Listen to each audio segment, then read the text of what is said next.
Hi guys, welcome back to my channel. Today I want to discuss a little bit more about my case and how it's all developing and give you a bit of more of a backstory. Obviously, as I said when this all started on this channel with me talking about what I've been through, you know, it's going to take a little while to get all the information across because I've been through a lot and some of it doesn't really make sense.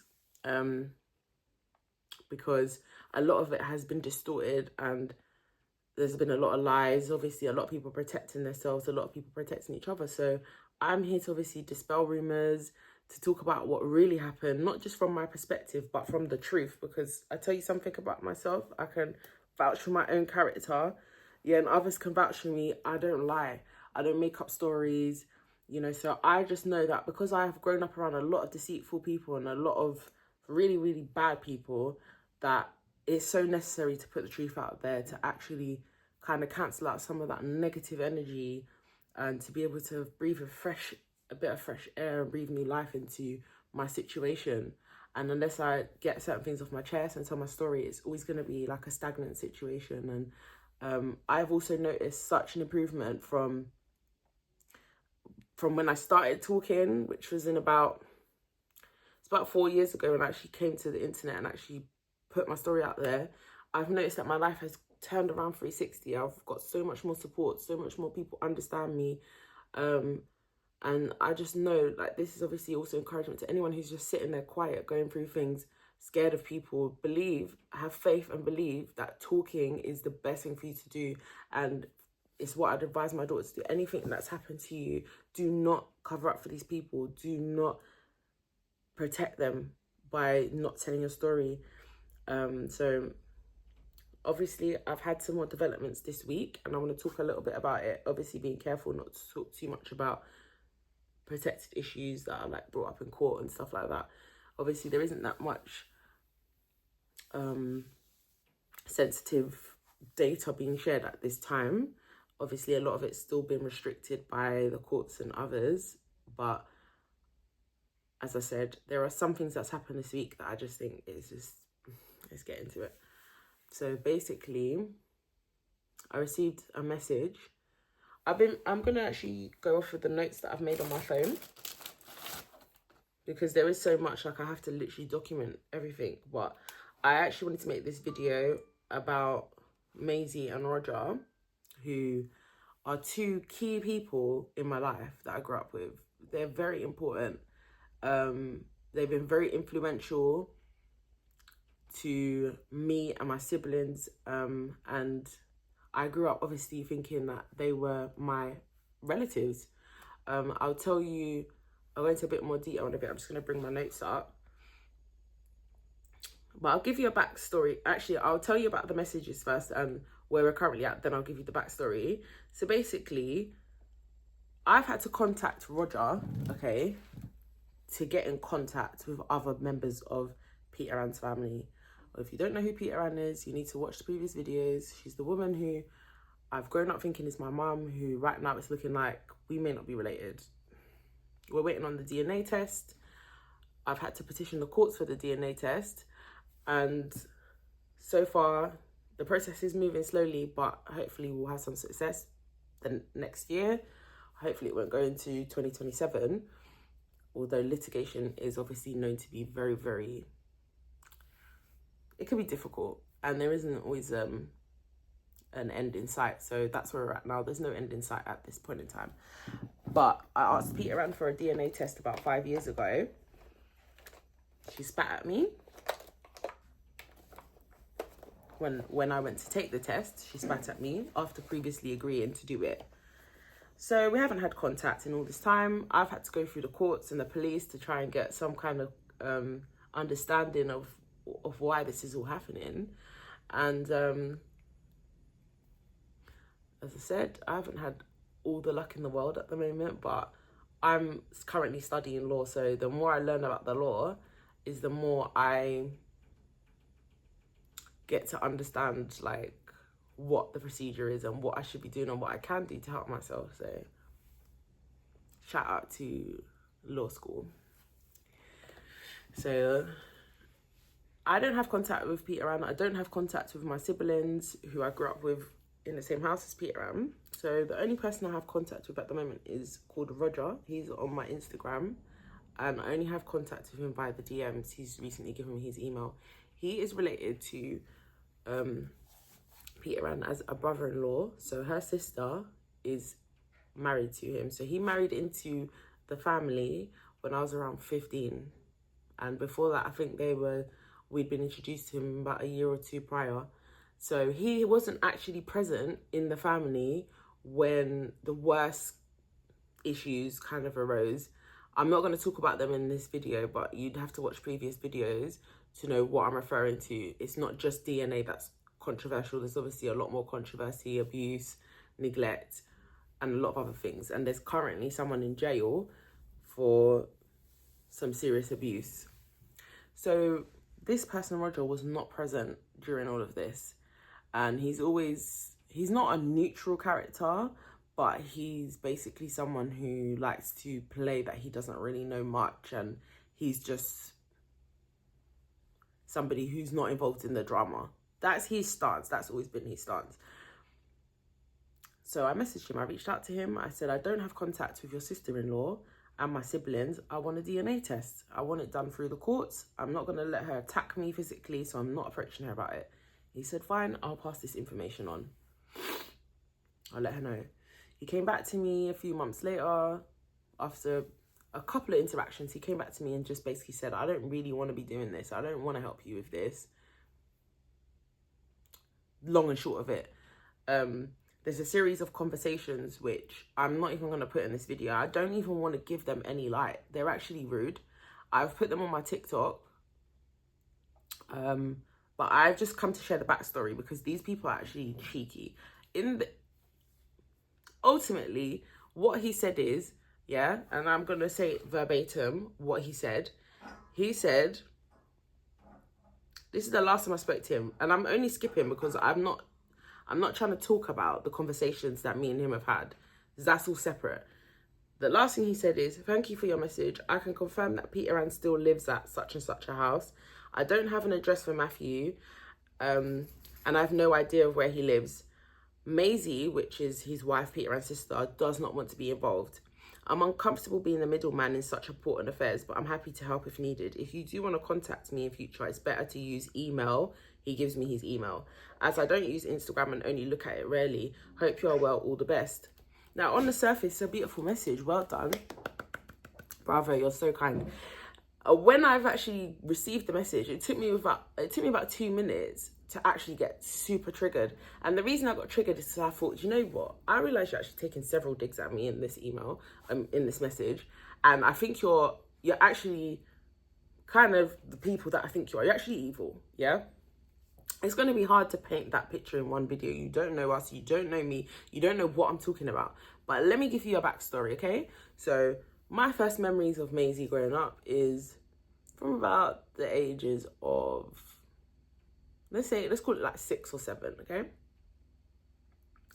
No, 6, 7, but 6 or 7, right?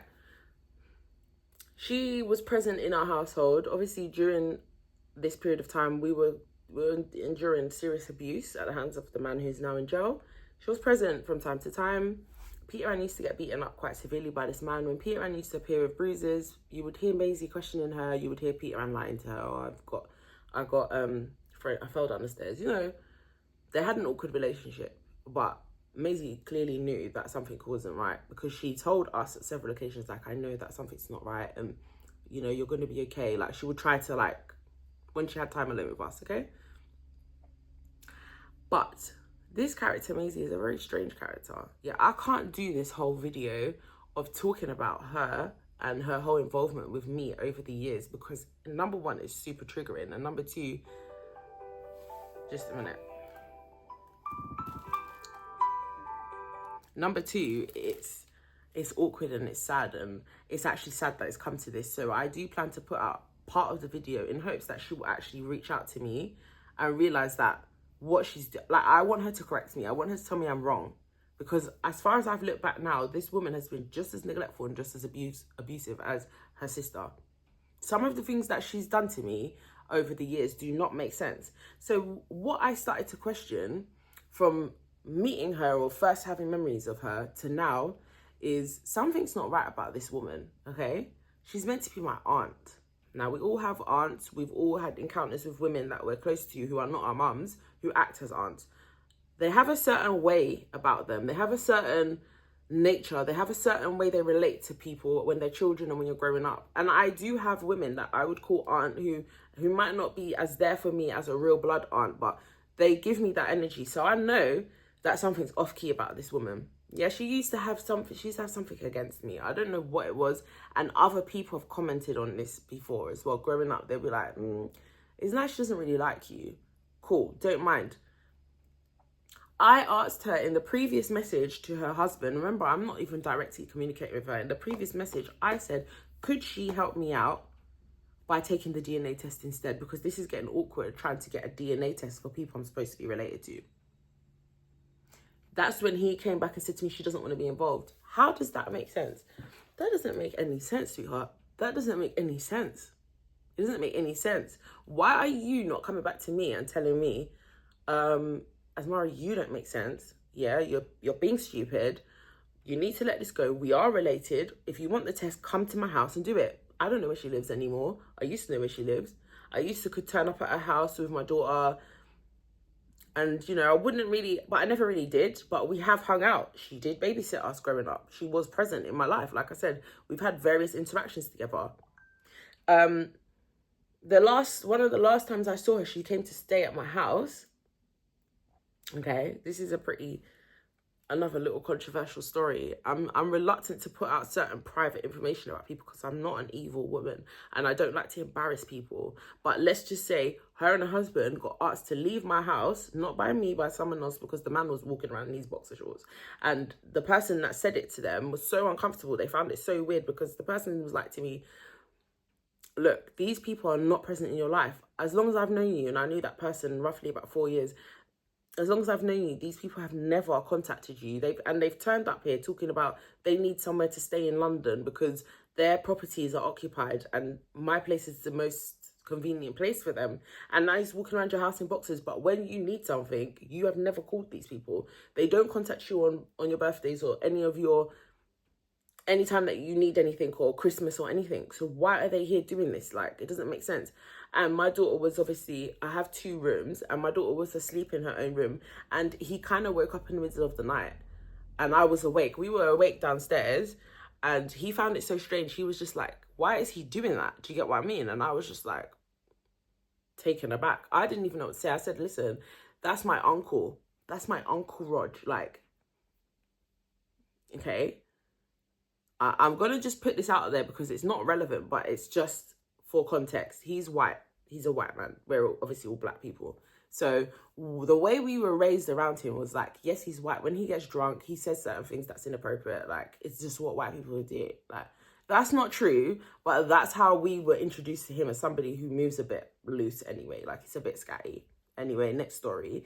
He was asked to leave. They stayed for 2 days and then they had to leave. That's the last time I saw them. Okay, but when the court case took place and the man who is now in jail, as I've mentioned before, somebody's in jail for abusing us, they came to pick me up after court. Like, very strange. They turn up at strange times. Like, they turn up, they say weird things, and I don't really feel comfortable, safe around them. I just kind of like, I've got my eye on you. I'm just waiting for you lot to do something that triggers me to where I know, like, I've got evidence that something's not right. And this is the first time. I'm in my 30s now. I'm in my 20s. I'm in my 30s, but this is the first time that these people have done something that I can definitively say it doesn't make sense, that I'm asking you for DNA and you're not telling me I'm crazy. Like, you're not saying to me, drop it, Asmara, we are related. Come and get your DNA test or call me. Text me your number. Why do I not have your telephone number? Like, but the way it would look to the public now is like I'm approaching people that I really don't have a relationship with. Like, I grew up with these people. We spent Christmases together. Like, they've stayed in my house. Like, but as I said, back to the way this Maisie woman has treated me. Like, when I was homeless, when Peter Ann kicked me out, Maisie had an empty house with nobody in there, when I asked her if I could stay there, she said no. And I was like, cool, I was going to pay rent, it's fine. But it was little things like that she used to do, that signs that she was rejecting me, signs that her relationship with me is one way. When she wants to come and pretend to be an aunt, then she will. But if I actually need an aunt, she's not an aunt to me. Okay? Just like what she's done now. She doesn't want to be involved. Now, the reason this was so triggering to me is because when I started to think about it, I'm thinking, and then this is when I'm going to go to my notes, because I had some questions. I had some questions for them because they don't speak to me, so I can't ask them. But I thought, firstly, why haven't they issued a statement? Like, it doesn't have to be public, yeah? It doesn't have to be lengthy, even though if it was me, I'd issue a 2-page document of a statement. But why have they never come to me and said, we categorically are against what happened to you. We're so sorry this happened to you. We're against child abuse. Like, they've never, ever sat down with me and said to me, what actually happened to you? Like, every piece of information that's shared about me is shared in a third-party way. Like, they've never said, what? Like, we heard that such and such is gone down. Can you please explain what this man done to you? There's nothing. They always talk about me behind my back. So I come to realize that this woman is definitely part to do with the abuse and has definitely told people things about me which are not true. Because as I said, the incidents surrounding the abuse has been completely distorted. And I believe that she's one of the people who's been involved, hence why she obviously doesn't speak to me. She only stopped speaking to me, again, as I said, in 2014, roughly. But for my whole life, she's been present in my life. And then all of a sudden, as soon as the man was sentenced to 17 years, they all stopped talking to me at once. No communication. Right? And I thought, why haven't they said anything to me? I turned up at her house in around 2016 when I found out about the fact that I'd been pregnant and etc. And I knocked on her front door. I parked my car outside and I knocked on her door and I said, and I didn't even go in the house or anything. I just said to her, look, I need to talk to you about something. I've just found something, yeah? I've been given something. I've got this document that indicates that at that time I was pregnant. Do you remember anything? Can you tell me what happened to me? She was like, I don't know what you're talking about. Yeah, you're gonna have to ask your mum. Yeah, no shock, no nothing. So obviously straight away I'm like, oh wait, so you people actually, you knew what happened to me. You didn't give a shit. You're protecting people. You're covering up stuff. You're lying. You don't want to have to answer questions in a court of law. So you're going to play dumb for as long as you can. Because I asked her about it and she was acting like she didn't know what the hell was going on. She was just like, at her door, and I was just like, right, you're actually going to do that to me? Like, you're actually going to stand there and pretend you don't know what I'm talking about? I said, all right then, cool. I've not seen her since. And as you can see, I don't have her number and she doesn't talk directly to me. Right? Then, this is an odd one, right? But this woman, when I was applying for university at like 17 or whatnot, we would talk. She would call me and she would talk for hours. But she would always talk about herself, like, she would always sit there and spend 3 hours talking about herself and she would never let me speak. And the one time she was asking me a question about me, she goes, oh, are you going to bother to apply to uni and whatever? And I was just like, yeah, I'm going to apply to UCL. Like, I've decided. I had the choice between London School of Economics or UCL. I was like, I'm going to go UCL. She's like, oh, no, you shouldn't do that. That university is this really this and it's really that and blah, blah, blah. Only, yeah, for 4 or 5 years later down the line, she calls me one day and was like, oh yeah, I'm going to UCL, you know, I'm doing a year there. Like, weird behaviour, like competitive weird behaviour, not auntie, not, she's just like some random gal, like just a mad behaviour, like weird. Why did she do that? Don't know after she discouraged me from going there. Doesn't make sense. Then my next question would have been, how long has Roger known about me requesting a DNA test, and how long has he known that Peter Ann's not my mum? Because I'm pretty sure that he's known about this since he met me, because you're weird. Like, how are you not shocked? You're not expressing any shock that I'm asking for a DNA test. Why are you not texting me and saying, Mara, what are you talking about? What is this all about? Why have I never had that conversation with you? Why is this, when I'm talking to you, this is the first type of attitude I'm getting, which is I'm uncomfortable. I'm uncomfortable. You wasn't uncomfortable when you was in my house in your boxer shorts, though. Why are you uncomfortable, mate? How long have you known? The next question was, how long has he known about the pregnancy? Has Maisie been talking to him? Because you got to bear in mind, yeah, sorry about that. You got to bear in mind, yeah, these people,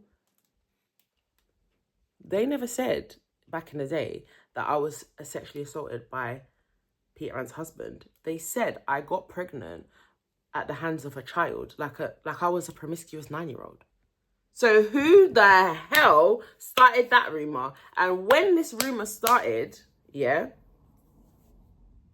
if all of this is true, let's say allegedly, okay? If all of this is true, why has Maisie never had a conversation with me about it? Why has she never said to me, what's all this about you apparently being pregnant? Who did this to you? Or, like, why did you just stop talking to me when the man got sentenced? Is it because you realised that you'd been telling lies this whole time?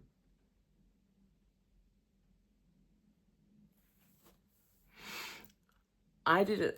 And my next question is, when I was younger, I never used to speak that much. Like, I do believe that I had, like, a condition. Maybe it was trauma related. But I remember standing there and people talking to me and I would just be quiet. Like, I couldn't speak. You know, I learned to speak a little bit later in secondary school where I started to...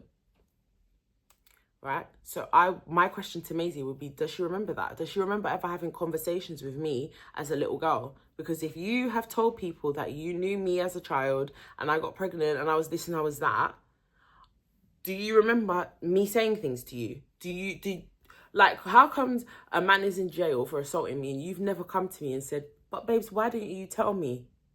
Well, how comes you've never come to me and said, but babes, remember when I asked you this when you was 10? Like, why did you not tell? Like, there's never been anything like that.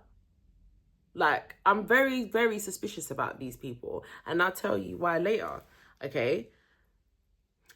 My next question, and this is where it gets more juicier. Does she actually think that she did things to abuse me? Let me give you an example, yeah? And this is the most pettiest thing. It's so petty, yeah? But it's just, you know when things stick in your head and you can't get out of your head, okay? Because coupled with everything else that I've been through, it just didn't make sense. So she did this 2 times. She came in my house on my, like, roughly 11th birthday, okay? I was sitting there with my brothers. She walked in the house and she was like, oh, happy birthday. Like, she's rude anyway. Like, she's rude. Like, she's got attitude, okay? I'm not gonna lie, she's not a baddest. She's not leng. She's none of that. She's just rude. Yeah, rude and stink, okay? She was like, oh, I got a present for you. Here's £20. This is my ibuprofen. Here's £20.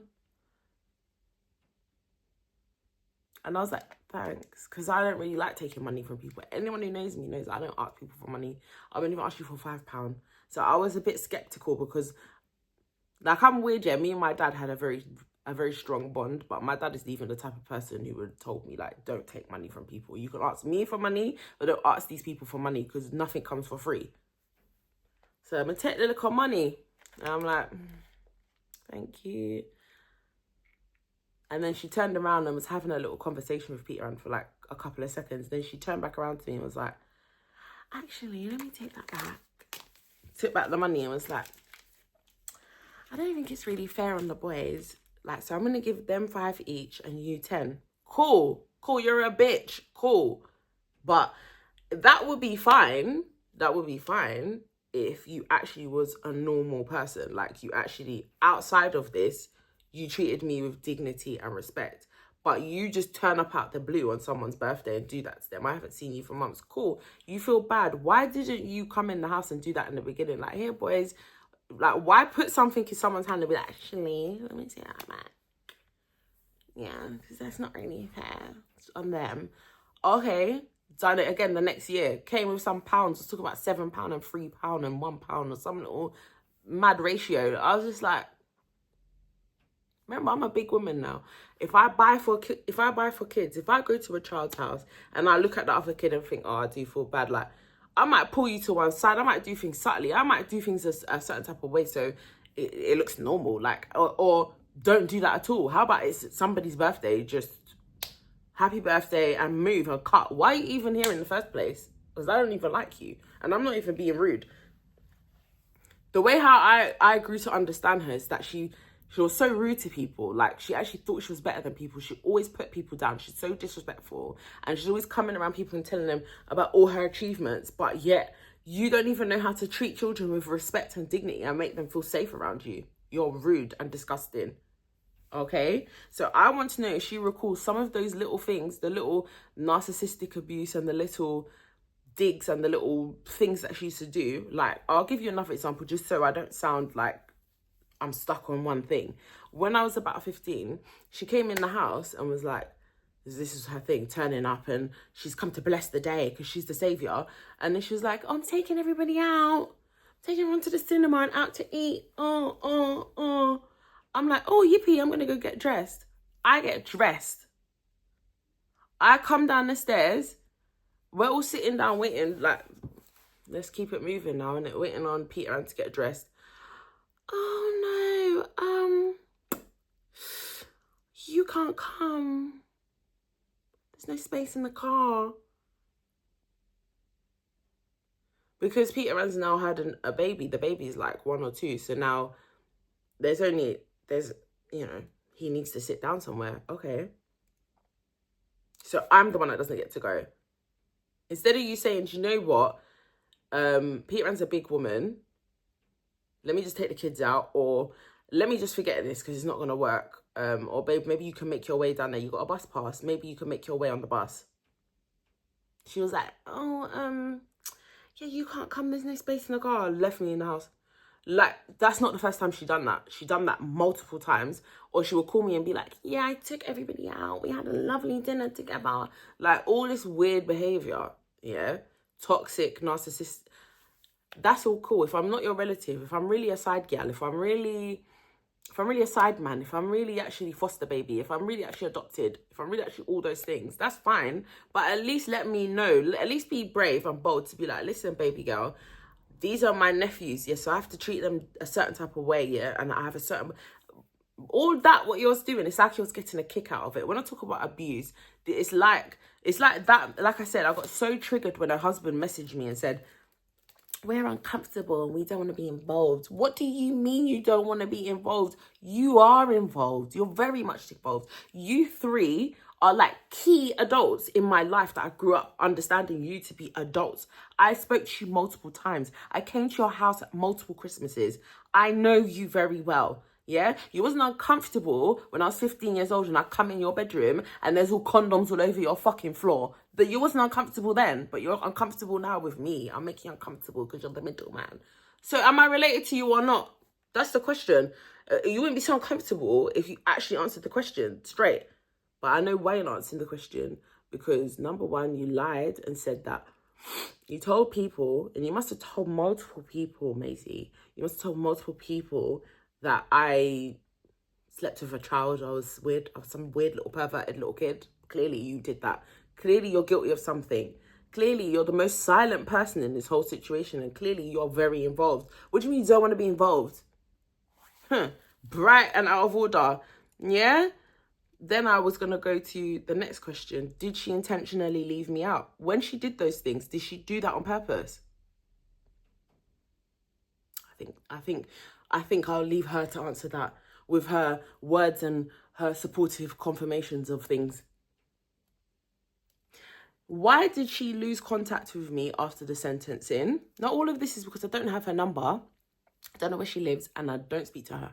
So that's why I'm asking her, because she's my aunt, right? We're related. That's why I used to call you Aunty Maisie. That's how I saved your name in my phone up until 2016 when I haven't spoken to you. Why did she stay at my house? Why? If you're so uncomfortable with me and being involved, why were you staying at my house, please? Why did you call me and ask to stay in my house? Oh, wait. What was she doing in my yard? Like, be for real. Remember, I'm a mum. I have my daughter, yeah? You people have been around my child. You should clearly have never been introduced to my daughter. You should never have been anywhere near her. Why was she in my house, please?